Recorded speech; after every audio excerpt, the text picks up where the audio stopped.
What is going on, everyone? It's been a long time.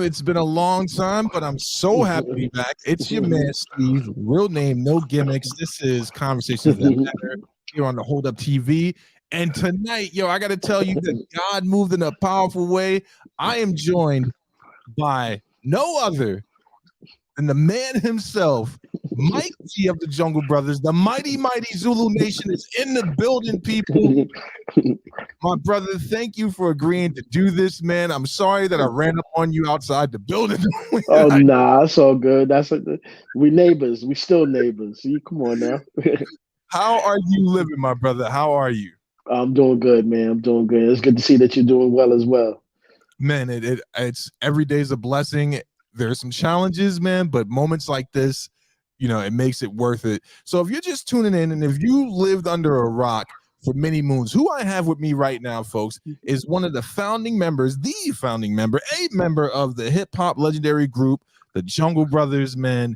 And if you don't know who that is, shame on you, because you missed out on an amazing, amazing thing, and they're still doing their thing, man. Mike, I just want to start this by saying one of my earliest memories of you, I didn't know, you know what I'm saying? I was a little kid, but I don't know if you're going to remember this moment. I was walking on 115th Street. Heading to 115th Street with my mom's. Shout out to Harlem.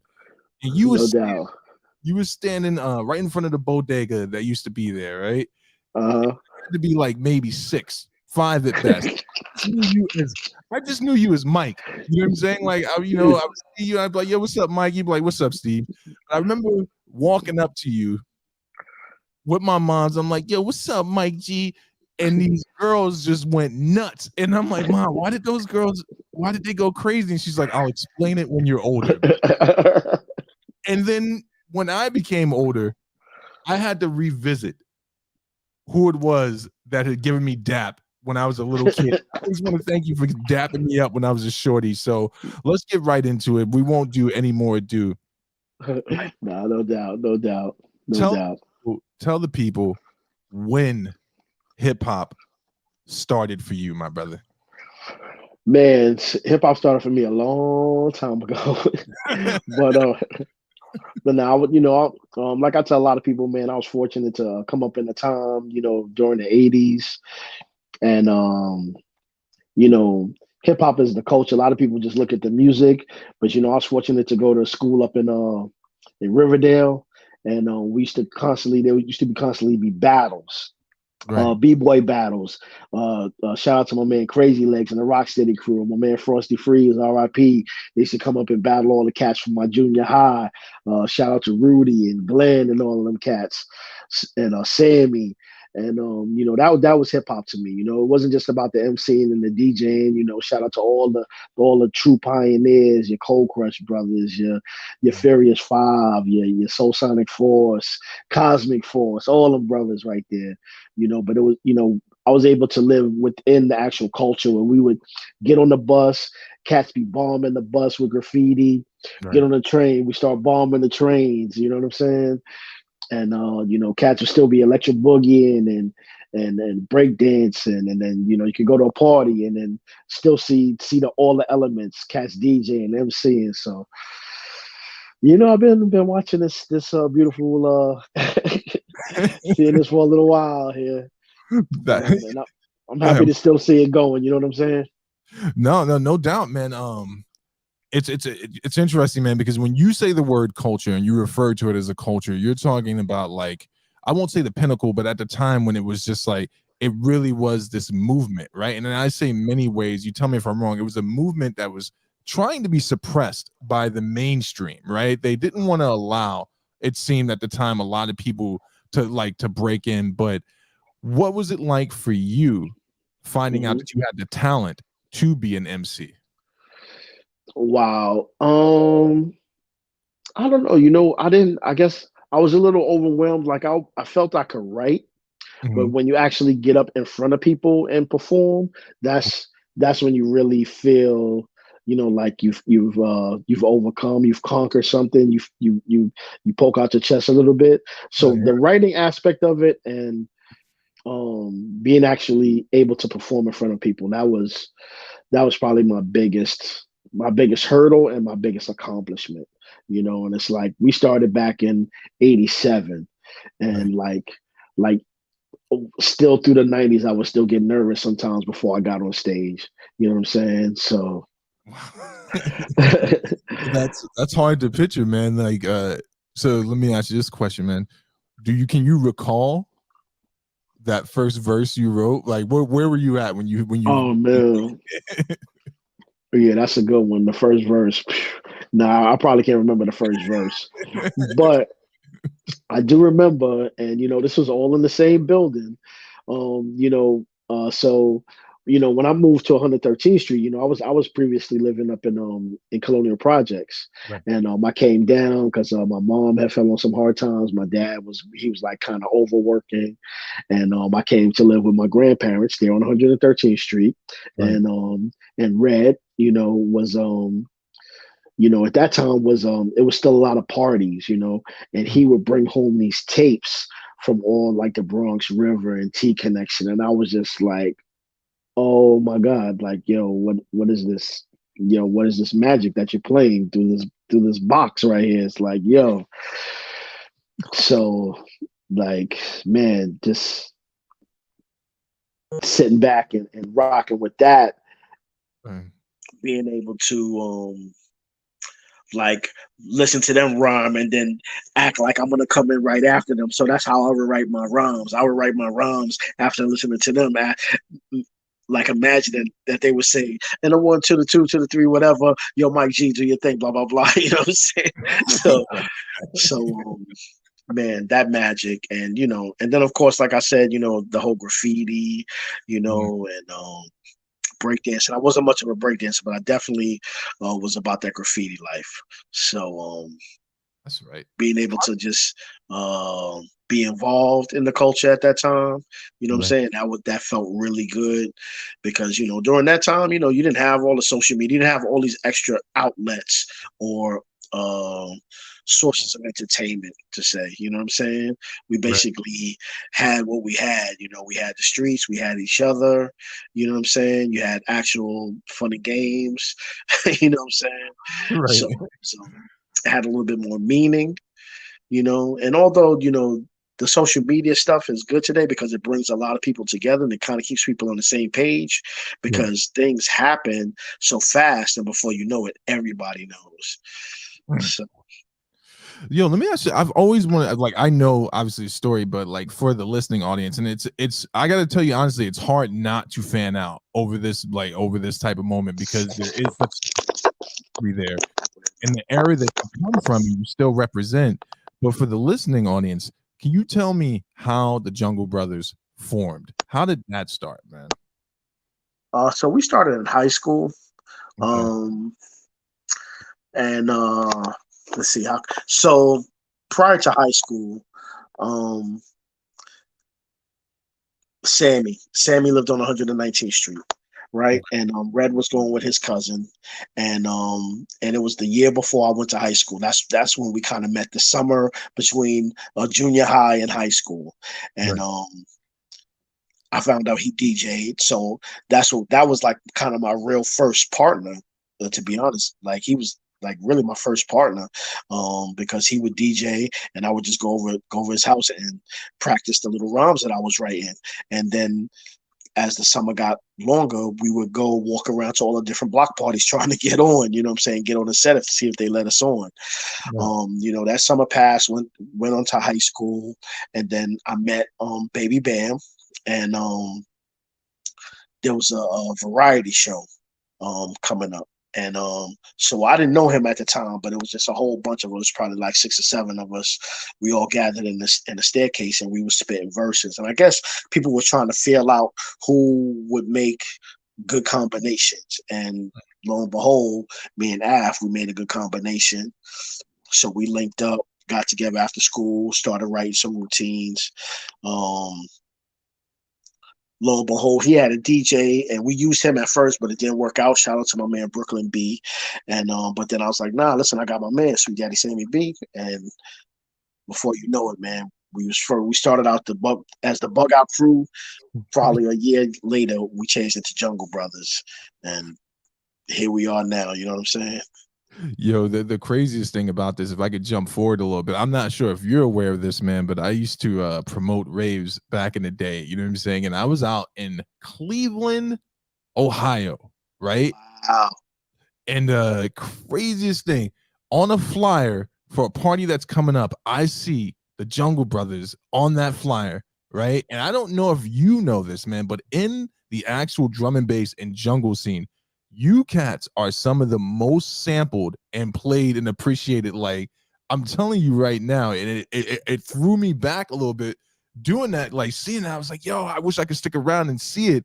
And I remember the first time I heard your voice on a drum and bass track. Like, I'm sitting with my peoples, and I'm like, it's crazy that this, I don't know if he knows the impact that he's had on an entirely different subculture. But you guys link up. First album drops 1988, straight out of the jungle. What was it like recording it? What was it like being in the booth? Tell us all about it, man. I mean, that time, man, that time was it was magical. I mean, because hip hop as a culture, like I said, it was still kind of early on. There was still um, there was a lot of space. You know what I'm saying? Because there was a lot of space in between artists, where like, and there was a lot of differences. So and now when I say differences, I don't mean in a bad way. I mean, like, everybody tried to be original. So where, like, today it's like, it's hard to really tell artists apart. Right. But then it was like everybody really paid attention and really tried their hardest to be original and stand out. So with that in mind, we got an opportunity. We was recording out in Coney Island. I would take that D train from 110th Street or 116th Street, man, shoot out there on the Right. weekends, weeknights, whenever I could, and we go to the studio and we record. And it was it was a crazy time, man. It was good. I was trying to finish high school, Right. and you know, running out there trying to make everybody happy. You know what I'm saying? You Right. got your parents on one thing, and my grandparents. You know what I'm saying? And nobody really saw the future of what hip hop could do, and neither did I. But it's something I enjoyed, and I was like, yo, you know what I'm saying? I'm gonna do this, and man, it was just a great time. It's really hard to put into words the feeling sometimes when I think about it, and I think just probably building with you makes it a little even more like, oh man, it's crazy. It's crazy. Is it is a surreal feeling to, like, to think back on, like, what you were a part of and what you helped create, man? Like, a lot of, like, I don't think a lot of cats understand that you were at the forefront of this. You know what I'm saying? And I'll make sure you understand, man. From house music to jungle to straight up raga hip hop, you guys Yeah, have yeah, your yeah. Hey, fans. hold on for a second. My sound is acting a little crazy. Let's give my man just a second. He'll be right back. Shout out to everyone that's in the chat. Let me just switch this out so I don't look like I am. Boom. So I don't look like I'm just cut in half. This is your boy Steve, real name, no gimmicks. If you're coming in right now, I'm with your man Mike G of the Jungle Brothers, one of the founding members. This is Conversations That Matter. Shout out to everyone that's in the chat coming through. We're just going through Mike G's journey. We've been absent for a little bit. Conversation has been absent. I needed to take a little hiatus and make sure when I came back, I brought you guys some quality content. I hope you're enjoying the interview. Let me get my man back up here. Here we go. Sorry about that. No, no need to apologize, man. So here's one thing I've always wanted to ask you, man, and I'm sure it's a question you've been asked in nauseum. Native tongue, right? Yeah. Now, from you live the experience, right? You're like, yo, these are my peoples. Like, we're linked, we're like-minded. But from our vantage point, when you look at native tongues, I'm like, yo, this is like the first real hip-hop mega collaboration. You got yourself, the other members of Jungle Brothers, Tribe Called Quest, Queen Latifah, Chi Ali, you know what I'm saying? Like all these pioneers. Can you tell us about how that came together in the process of all of y'all linking up? Well, that was really organic because man, how can I explain it? I mean, it was just really all about the timing. Right. So you had we came out with our first single and album. Jim Browski dropped On the Run, and our house was kind of midway. But then you had De La Soul, who came out with Plug Tuning. And I think our sounds and the way we were flowing and our what we were talking about was so much different than what everybody else was talking about, and it kind of put us together. Right. Q-Tip, as you may know, he went to high school with us, so he was like really close in tow to what we was doing. Right. And he was the next to drop. And Latifah. So we were signed to we were all signed. We were basically all signed to Red Alert. Red Alert was really cool with Mark the 45 King, which Mark the 45 King produced Queen Latifah. Right. That brought her into the fold. We went our first tour overseas. It was us. Tribe came with us. Latifah was with us. That's when we met Moni Love. Okay. You know what I'm saying? I'm fast forwarding a bit just to kind of get the gist. So you have that, right? Right. Later on, we get back into the States. I'm dating a girl named Kika, a young guy in her building, Chi Ali. he's like Kika and Allison's little brother. So he comes around, you know what I'm saying? He gravitates towards us. And, just that whole link. And, RIP to my man, to Chris Lighty, you know what I'm saying? Right. Help just kind of bring everything together. But it was really just really organic how the sound really drove and really united us. Mm-hmm. And I guess people's perception of how it sounded to them, and because people listen to things and they group things together. They group sounds together. They're like, oh, this is like this is like that. Oh, I can listen to this and this at the same time. And it, some people will listen to this sound, some people will listen to that sound.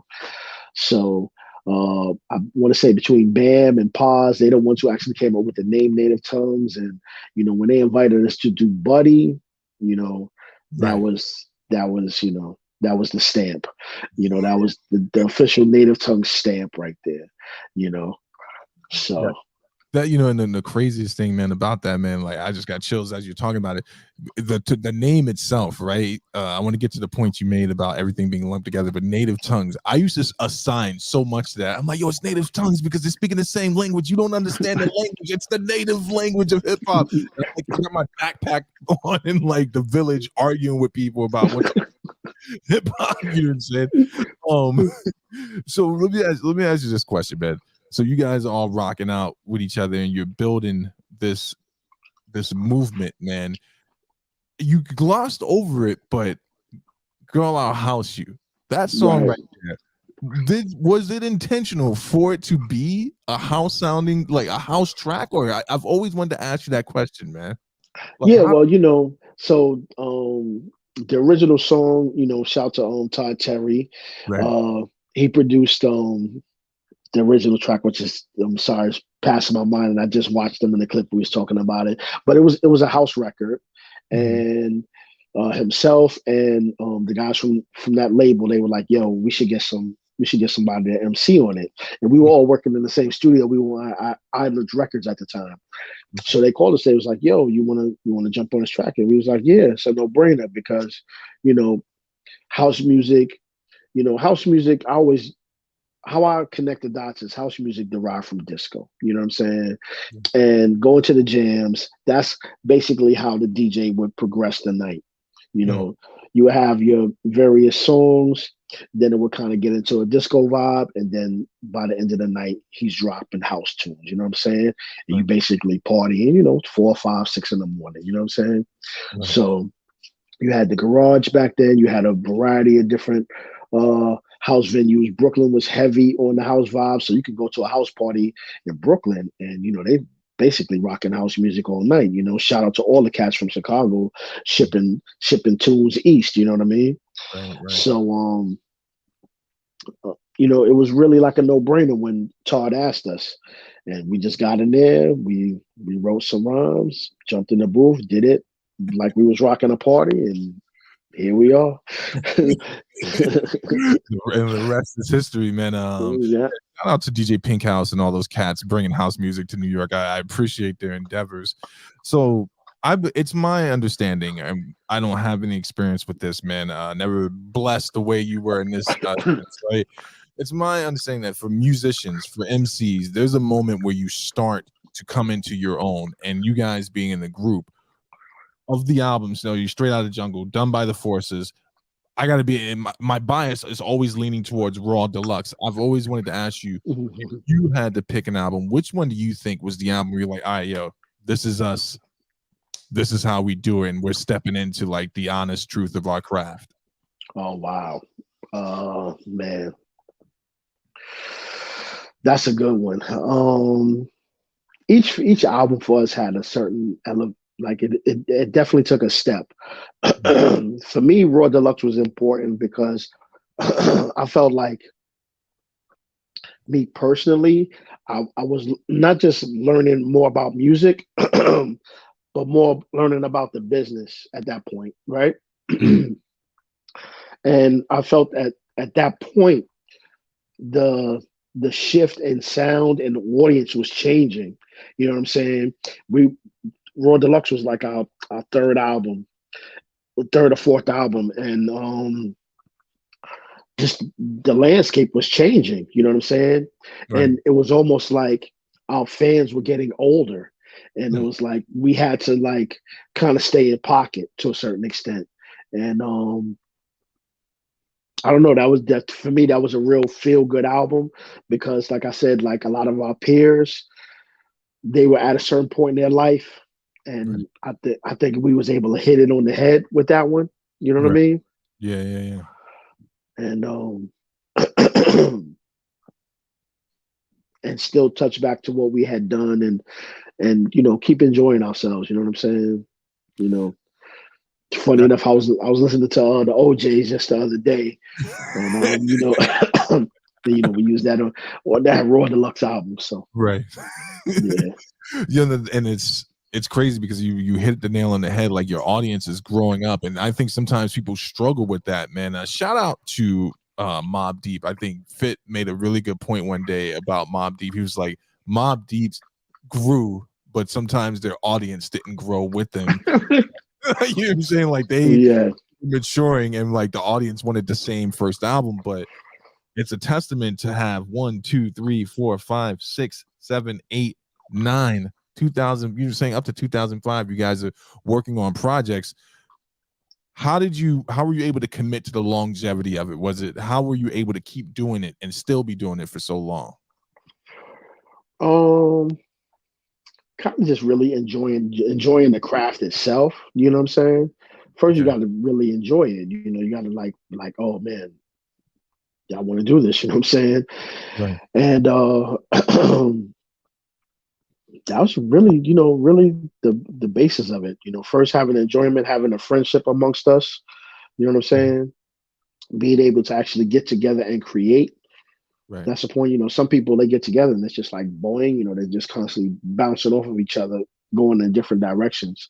But we were Mhm. able to actually collaborate and get together and actually put something in the pot to make something good. And that's important. And from that aspect to the live aspect, you know, I enjoy it all. The fellas enjoy it all, and I think that's what keeps us going. You know what I mean? I remember at one point, even Bam. I was at a point where it was like, I just wanted to, I just wanted to rock. You know what I'm saying? And Bam was like, "Yeah, that's all you want to do is rock." And I was like, "Yeah, I enjoy that part of it." It's like, without that, it's like, what else? You know what I'm saying?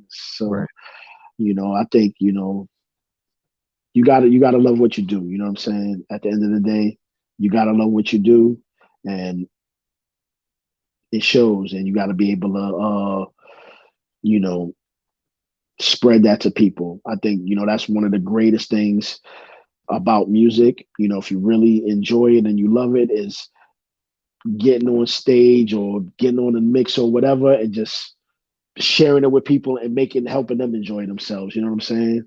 Yeah. I feel that, man, because it's interesting. I got a homie. Shout out to my man DJ Cincy Star who did that opening. He's a DJ. Mhm. I work with him, man, and there are times where he turns his video on when he does a live stream right on Fridays as we have a show. It's his show called Fufu Fridays for us. Fuck you, and like, there are times when I like that. that's my man right there. He'll throw his camera on, right? And I watched this man grow as a performer. You know what I'm saying? And Mhm. it leans heavy into what you're saying. I want to talk to you. You talked about everyone putting things into a bubble. So the term conscious hip hop, right? Right. Would you have Mhm. qualified yourselves as do you qualify yourself as a conscious hip hop artist? Let's start there. Yeah, I think so, because I think we were conscious about what we said and did. You know what I'm saying? I mean, for a long time. I think probably maybe, man, there's probably only like one or two albums where we really actually cursed. All Right. our first albums, we really was conscious of not cursing and really just trying to keep a positive attitude and what we stood behind. You know what I'm saying? Right. So I think when you do that, that labels you as conscious. We're just not going to get on the mic and talk gibberish. We're not going to disrespect ourselves. We're not going to disrespect our elders, and we're not going to disrespect the culture. You know what I'm saying? And it's not like, it's like, yeah, our first single was our first one of our first songs was called Bragging and Boasting, Right. but you know, it's like, that's what you do as a hip hop artist. But in the long run, you want to drop gems. You know what I'm saying? You want to drop seeds that'll help bring people together. You know what I'm saying? Right. I feel that, man, and it seems like and I don't want to hold you to the wall on this, man, but Hmm.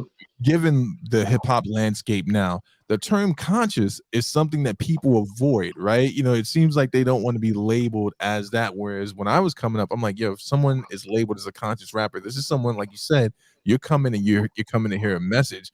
Why do you think, or do you even think that conscious hip hop has it declined, or what are your thoughts on that, man?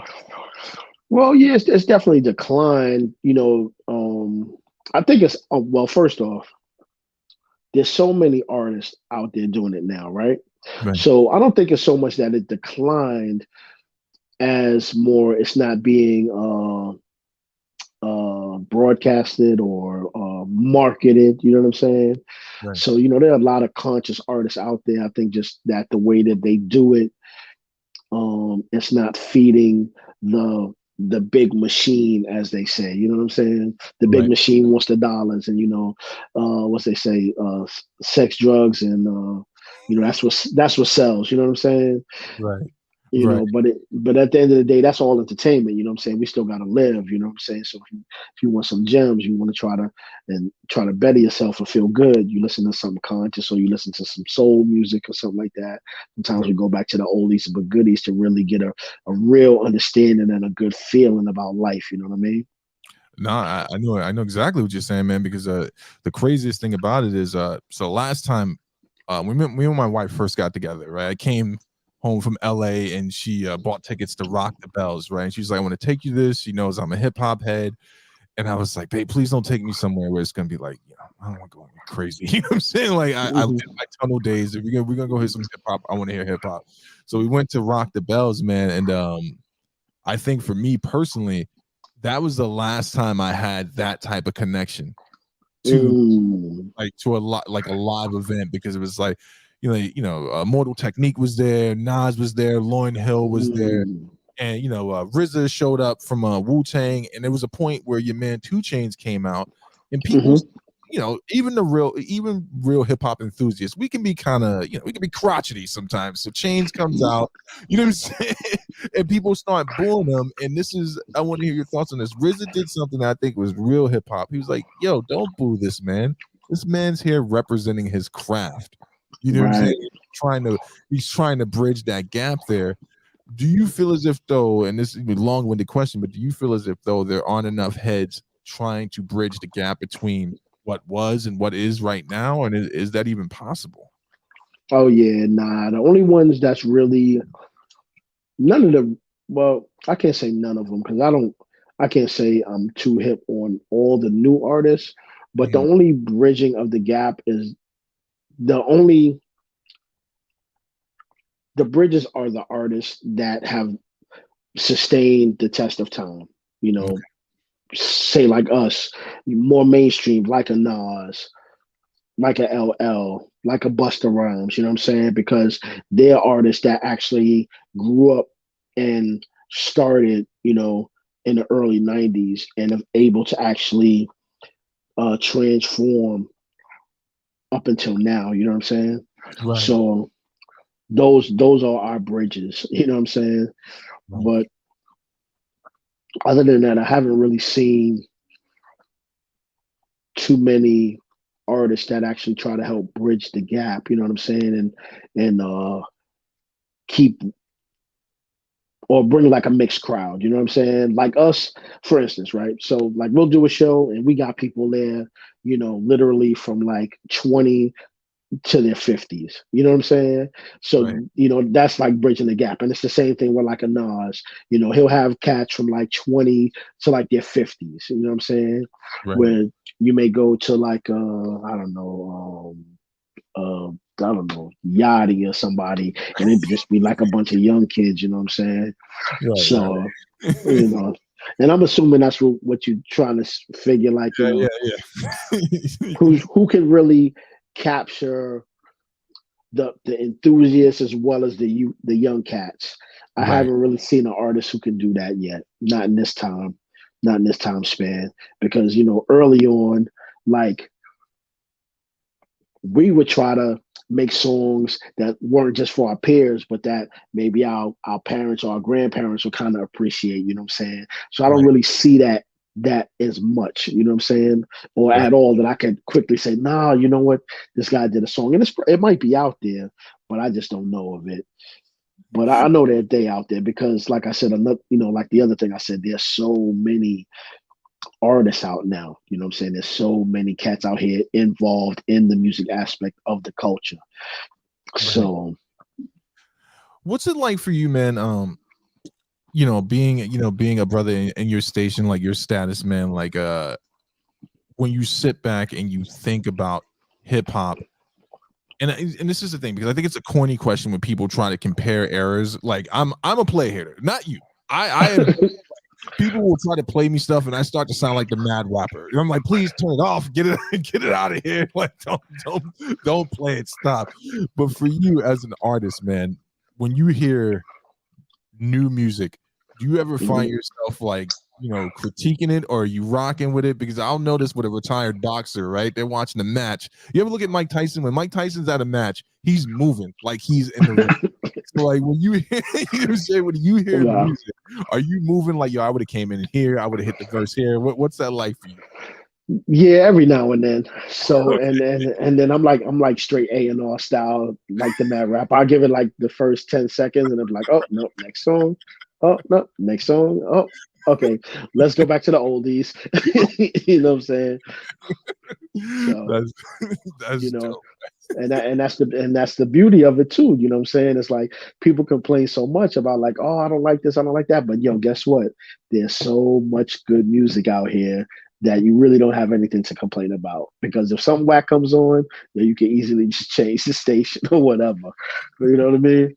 Yeah, you're not tied to like we was back in the day, like jukebox. You know what I'm saying? You're like, oh man, I'll just walk out the room, hope someone calls something else in. Yeah, yeah, nah, So I don't want to nah. bring down the mood of it, man. But I do want to talk about this. Dearly departed brother, you brought up Chris Lighty, Fife Dog. You know what I'm saying? Hmm. I was in LA at the time. I was actually at a like a AA meeting. You know what I'm saying? And I was walking a client to the meeting, and my phone Hmm. rings, and then I look, I see a picture of Fife, and I'm like, oh, maybe because they were working on that new project there, and then Hmm. it rolled out what was going on. Pioneer, same era as you, man. Your thoughts? What was it, you brother? Oh man, well, I remember those days, because for a time when I left Harlem after my mom passed, I lived in Queens for a while with my dad, and that's going to high school. And I would see, when I got to know Tip, I Mm, would see Fife, and I would see Jerobi. right. So I always think about those times like that because as we I started to develop more, I didn't really see those guys as much, Hmm. but I remember his enthusiasm. You know what I'm saying? And he was just original. He was an authentic. He was an authentic G. You know what I'm saying? He Right. he he didn't sugarcoat it. He was about his business when he came to spitting. You know what I'm saying? And he was genuine about that. And he had a love for the craft. You know what I'm saying? And like, if anything, you gotta respect that. You know what I'm saying? And Yeah. you know, and it's sad, man. It's sad to see um going so young, man. You know what I'm saying? At the end of the day, man, it's like it's really hard to see, watch your peers, you know what I'm saying, get taken down by, it's natural causes, but it's like, man, it's rough, you know what I'm saying? Yeah. So, sickle cell is like, man, it's rough, you know what I mean? Yeah, And it's he diminished quick, man. But I got to be honest with you, man. I want to get into legacy talk with you. So this is just me being a fan, but I'm gonna keep it a buck with you. When they mhm, released that album, I was just waiting for you guys. I was like, all right, that was cool. I like Tribe. I love Tribe. But I was mhm. like, I was like, it's coming back. Like we're coming full circle. They dropped it. We're gonna get more native tongues. Impress Yeah, yeah, man. yeah. I think we were recording, but I think we didn't hit the time, and then I don't know. I can't even explain why we didn't drop in sync like we should have. But I think we were definitely in the box. You know what I mean? Right, right. But we still here. You know what I'm saying? And it's like they dropped. He passed. Yeah, Things just got kind of gray. You know what I mean? yeah. I So I feel you, man. I do. So, and this is, I brought that up to say this. Like I said, I didn't want to bring it down. I want to talk to you about a fan's appreciation of your legacy. Do you know what Afropunk is? Have you heard of Afropunk? yeah, yeah. Hmm. Now, this is me speaking, but I think there are a lot of people that will agree with me on this. Because of what you did, because of what you brothers did, what you built, the Jungle Brothers, Mike G, being a brother that was willing to be authentic, you inspired a cat like me to grow an afro and be like, yo, I'm gonna do my thing, right? You know what I'm saying? Like skateboarding. And then that translates into other things. And then I remember going to Afro Punk for the first time. And like I said, I'm a player hater. I'm looking at all these kids. I'm like, yo, you you guys don't know the struggle. You know what I'm saying? I used to have to walk through Harlem with a red afro, people coming after me, making fun of me. You don't know the struggle, but it's because of how you cats taught us that you can be an individual, you can think differently and outside the box, that we have an Afro Punk. When you look at young African Americans, young black people, young people in Mm-hmm. general, and see Yeah. that, do you see that you had an influence on people saying, chill, I'm gonna create, I'm gonna build, I'm gonna do this? And if you do, what's that like for you? Um, I think I look at it and I'm more happy. I don't really pat myself on the back because I think it's something that you're supposed to do. You know what I'm saying? I think it's our duty. You know what I'm saying? It's like when you're a young boy, your mother says take out the garbage, and you take out the garbage, and you don't need a congratulations every time because that's what you're supposed to be doing. And uplifting my folks and giving them seeds to grow. That's what I'm supposed to be doing. So I don't feel like I deserve a star. You know what I'm saying? But I feel like I feel like I'm happy because I was able to instead of take away something from my people, my culture. You know what I'm saying? I was able to add. You know what I'm saying? I was able to enlighten. You know what I'm saying? Off of my brick. You know what I'm saying? Off of my brick to build that house. You know what I mean? That's what's most important. Even if the brick ain't got my name on it, I know I put it there. You know what I'm saying? That's right. That's right. So Shout out, but I'm gonna put your name on the brick. I'm a player hater, so yeah, I'm gonna make sure I put your name on the brick. Let 'em know. yeah, But yeah. I got one more. Well, actually, two more questions because I would be remiss if I didn't ask this. So now here you sit, educating me, sharing your experience with this great audience. Shout out to everyone that came through. Mhm. But let's talk about who are you listening to right now? Like, who, you don't have to give me your top five. I won't put you on the spot like that. But what's some music that gets you going right now? Oh, so man, it's a variety of stuff, man. I tell you, I always jump back to the classics. Like I said, Right, just the night that we was talking, we were supposed to do the thing. right. I was rocking the OJs, trying to get through the night, you know. But my playlist is all over the place. I got some Kendrick in there. I got some, I keep the locks. Some Styles P, some Jada, some I like that. I like that Styles P Dave East collab. That was dope. Yes. Um, Always keep some Black Star floating in and out of there. They in there. Shout out to them. I was able to see Black Thought and Yasa Bay a couple of weeks ago when I was in New York. Shout out. Um, keep some Fela in the mix. You know what I mean? Shout out, Fela. Uh, got some other young Afrobeat joints that's in my playlist that I can't even remember right now. But yeah, my tunes is all over the place. I keep it crank. And what's crazy, going back to drum and bass, Right. um, so we did a couple of gigs over in the UK, and my boy's son was with us, and he kept saying, "Yo, Shy Effects, Shy Effects." So I got that Shy Effects in my mix now. Shout out. That's right. That's right, you man. know that, and it's like, yo, where have I been that I wasn't really rocking? But when I listened to some of the tunes, it's like I knew the tunes, but I didn't know the names. So shout out to Shy Effects. Yeah, you know what I'm saying? Like the crazy thing about it is too with drum and bass, man. Just the fact that you guys like, so I don't want to help you start a law class action lawsuit. Like just the fact that like I've heard a lot of drum and bass mix of Raw Deluxe, right? Shout out to Ronnie Size. He had like an underground joint that was dope. And then I don't know if you know this, but Concrete Jungle, you know what I'm saying? Like there was a cat that used to come there from Zulu Nation, DJ. Uh, We built mhm, over the fact that he would play Raw Deluxe at the, you know what I'm mhm, saying? Everyone's like, people want to hear drum and bass, and he's like, yo, he's that guy. He's like, let me put this on, and he mixed it into the break, old school DJ. And I remember just mm, at the moment, I'm like, God damn, how did he catch that vocal like that? And I was like, this is insane. But Mike, I don't want to hold you, man. I do want to say this, mhm. man. Thank you You know what I'm saying? Thank you for what you've helped build, man. Thank you for what you were a part of. Thank you for inspiring cats like me, man. Like to just try to do something. And the last thing is, what do you want to say on behalf of yourself and the culture? You sign us out. You tell the people.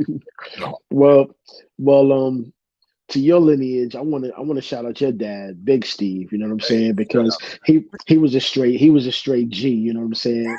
And when I would see him, like when you was young, when I would see him, I was like, yo, he's a stand up dude. You know what I'm saying? yeah. Super stand up dude. So, it's guys like him that uh help me sharpen my blades. You know what I'm saying? Sharpen my sword. Yeah. And just everybody out there, always stay sharpening your sword. Don't be afraid to be yourself. You know what I'm saying? Think you first. You know what I'm saying? And take care of yourself, and you'll always be able to bring the ones you love along with you. You know what I mean? And just keep it jungle. You know what I'm saying? That's what I'm talking about, folks. It's your man Steve. This is it. I'm done. You know what I'm saying? Like the boy haters become claim me. That's right. I said all your albums were trash, but thank you, man, because this made my night. Folks, make sure you let people know about the recap. Also, make sure you tell everyone about Fufu Fridays, Pillow Talk with the Pink Princess Bex, and again, shout out to my man Mike G, the mighty Mike G, rep Zulu Nation and hip hop. My brother, peace out. Peace.